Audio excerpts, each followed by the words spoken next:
Hi everyone, welcome back to another video from Gaming Basics.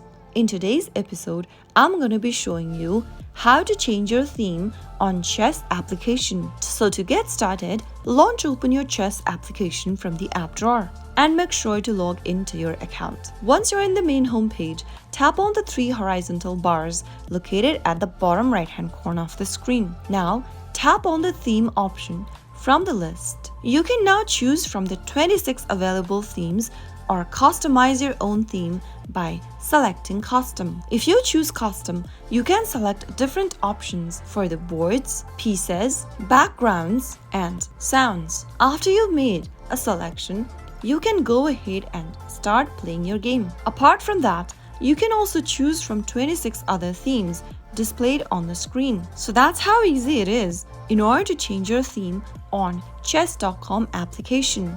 If you found the video to be helpful, go ahead and give us a thumbs up. Don't forget to subscribe to the channel by hitting the subscribe button. Also press the bell icon so that you'll never miss another upcoming upload from us. I'll see you again in the next episode. Goodbye till then.